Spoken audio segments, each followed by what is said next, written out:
师兄的无上筑基。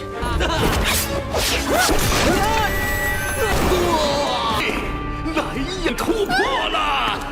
重要的从来都不是外表。你也不能搞得这么寒酸啊！妈！ Halo semuanya, selamat datang di Ruang Sinema. Bagaimana kabar kalian semua? Semoga selalu sehat dan baik-baik saja. Sesuai jadwal, jadi pada hari ini kita akan kembali melanjutkan series Donghua Hidden Sekte Leader episode 11-12. Di bagian sebelumnya, kita sudah diperlihatkan sebuah pertarungan antara Hetian melawan Chen Hao, yang mana Chen Hao mencoba menelan sebuah pil energi darah untuk memperkuat serangannya.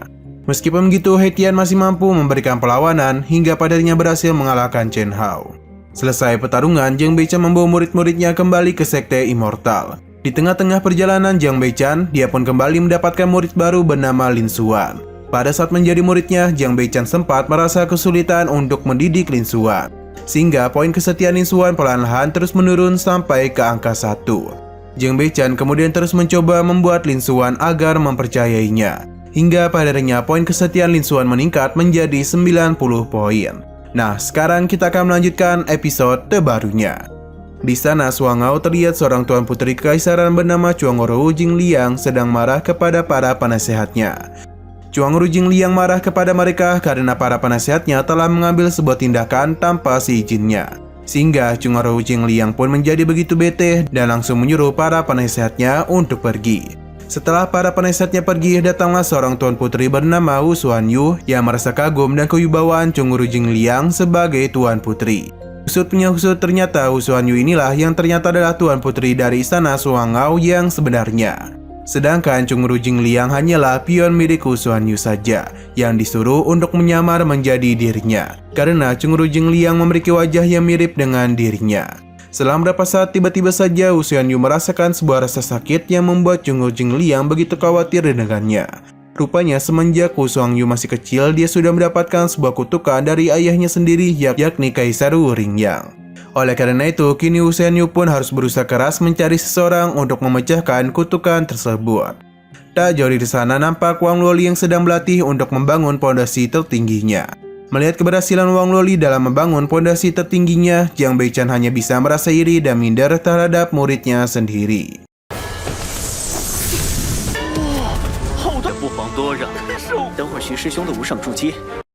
Di waktu yang sama, Jiang Beichan kembali mendapatkan sebuah tugas dari sistem yang menyuruhnya untuk merekrut murid baru. Jika Jiang Beichan dapat menyelesaikan misinya kali ini, maka dia itu akan mendapatkan imbalan berupa bangunan untuk sektenya, yakni Pavilion Kitab Suci. Akan tetapi Jiang Beichan hanya diberikan waktu selama 3 jam saja untuk menyelesaikan tugasnya. Jika Jiang Beichan gagal, maka ia akan mendapatkan sebuah hukuman, yaitu rambutnya akan rontok sendiri sampai botak.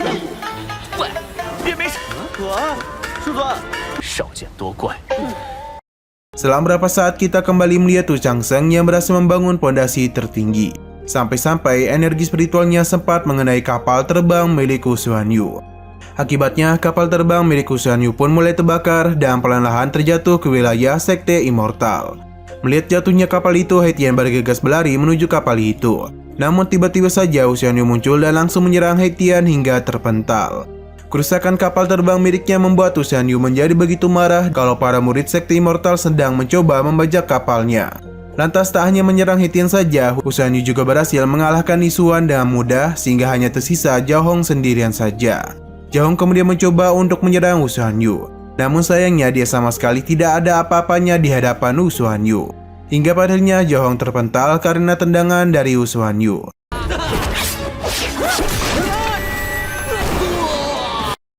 Wu Xuanyu memberitahu bahwasannya Zhao Hong masih berada di tahap awal pembangunan pondasi dan tidak akan dapat melawan dirinya yang sudah berada di tahap menengah pembangunan pondasi.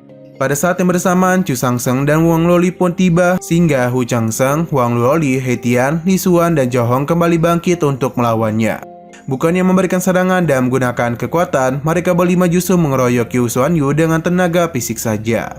Di sisi lain nampak Jiang Beichan yang sedang mencoba mencari murid barunya. Lalu sistem memberitahu kalau calon murid baru Jiang Beichan kini sedang dikeroyok dan dipukuli. Padahal demikian, sontak Jiang Beichan menjadi sangat terkejut dan bergegas kembali menuju Sekte Immortal. Sesampai di sana, Jiang Beichan langsung menghentikan para muridnya dan menegur tindakan mereka semua. Pada saat yang bersamaan, Jiang Beichan mendapatkan informasi kalau orang yang baru saja dikeroyoki oleh para muridnya adalah calon murid barunya. Calon murid barunya itu memiliki nama Wu Xuanyu. Ia merupakan seorang tuan putri dari istana Xuan dan memiliki bakat berupa tubuh roh Xingluan. Lantas Jiang Beichan pun mencoba memberitahu para muridnya kalau orang yang mereka keroyoki adalah seorang tuan putri dari istana Xuan. Mendengar perkataan dari Jiang Beichan, seketika Wu Xuanyu menjadi sedikit terkejut dan merasa tak menyangka kalau Jiang Beichan mengenali dirinya. Lalu Jiang Beichan menyuruh kepada para muridnya agar segera memperbaiki kapal terbang milik Wu Xuanyu. Awalnya para muridnya sama sekali tak mau menerima perintah tersebut. Namun tetap saja mau tak mau mereka harus tetap memperbaikinya. Setelah itu Jiang Beichan mulai mengajak Wu Xuanyu untuk masuk ke dalam aula sekte immortal. Dan setibanya di sana, ia menjadi sangat terkejut ketika melihat sebuah aula yang disembunyikan di balik gubuk kecil. Hal demikian membuat Wu Xuanyu beranggapan kalau Jiang Beichan ini adalah orang yang benar-benar sakti. Oleh karena itu, Wu Xuanyu pun meminta nasihat kepada Jiang Beichan untuk memecahkan simpul kutukan yang ada di dalam hati Wu Xuanyu. Pada awalnya, Jiang Beichan tidak dapat memberikan jawaban apapun, sebab dia itu memang sama sekali tidak mengerti dengan permasalahan yang dialami oleh Wu Xuanyu. Namun ketika menyadari kalau permasalahan Wu Xuanyu berhubungan dengan hatinya, Jiang Beichan segera membawanya untuk masuk ke dalam ruang latihan meditasi. Tanpa rasa ragu, Wu Xuanyu masuk ke dalam ruang latihan meditasi dan di sana ia bertemu dengan hati iblisnya yang berwujud ayahnya sendiri, yakni Wu Riyang. Pada saat itu, Wu Riyang mencoba memaksa Wu Xuanyu untuk mengorbankan dirinya agar Wu Riyang dapat melakukan penerobosan. Lantas dan penuh emosi sekaligus perasaan takut, Wu Xuanyu bergegas menyerang ayahnya hingga berhasil menusuk tepat ke arah jantungnya.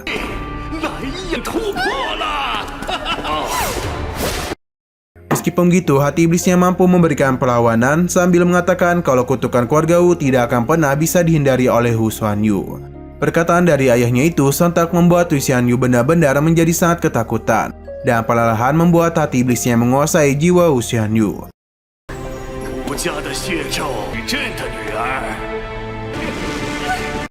Melihat demikian, Jiang Beichan langsung menyusul Wu Xuanyu ke dalam ruang latihan meditasi. Namun sayangnya semuanya sudah terlambat. Kali ini hati iblisnya berhasil memicu kutukan pada Wu Xuanyu hingga membuat Wu Xuanyu sama sekali tidak dapat mengendalikan dirinya.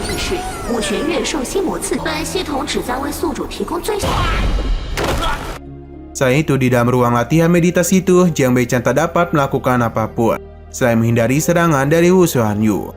Bahkan Jiang Beichan juga sempat beberapa kali meminta pertolongan kepada sistem. Akan tetapi sistem malah tidak bersikap serius dan mencoba mempermainkannya. Ketika itu Wu Xuanyu terus saja menyerang Jiang Beichan tanpa henti hingga keluar dari ruang latihan meditasi. Sistem lalu langsung mengaktifkan sebuah kekuatan roh untuk mematahkan kutukan yang ada pada Wu Xuanyu. Selepas kutukan dipatahkan, sistem melanjutkannya dan mengaktifkan kekuatan tubuh roh Xingluan milik Wu Xuanyu. Alhasil Wu Xuanyu mulai kembali tersadar.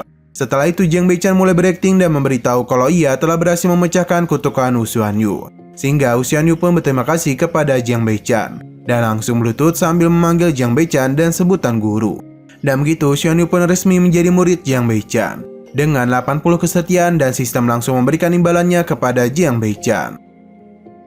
Pada keesokan harinya, Jiang Beichan segera meminta sistem untuk mengekstrak bangunan Pavilion Kitab Suci. Setelah bangunan Pavilion Kitab Suci diekstrak, Jiang Beichan menjadi sedikit terkejut dan merasa tak puas ketika melihat bangunan yang cukup kecil. Sehingga dia pun langsung menyatakan perasaan ketidakpuasannya kepada sistem.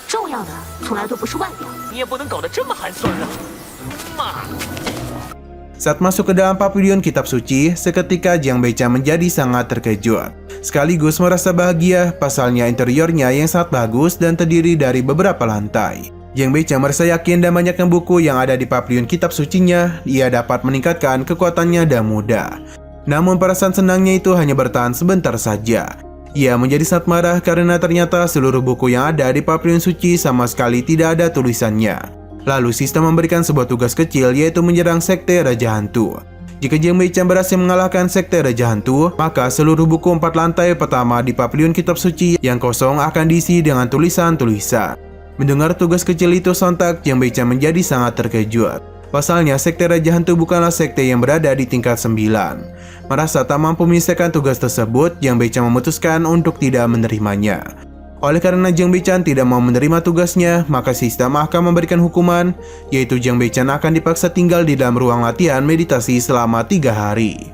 Di waktu yang sama, Jiang Beichan dikejutkan oleh kedatangan para muridnya di dalam pavilion kitab suci. Pada saat itu Wang Loli dan Lin Xuan menjadi begitu kebingungan karena seluruh buku di pavilion suci tidak ada isinya sama sekali. Berbeda dengan Hetian, ia justru mencoba untuk berpikiran positif dengan beranggapan kalau Jiang Beichan sengaja mengosongkan isi bukunya untuk membuat sebuah batasan. Jiang Beichan kemudian langsung menghampiri mereka dan mencoba bertanya mengenai tingkat kultivasi mereka saat ini. Lantas satu persatu dari mereka pun menjawab.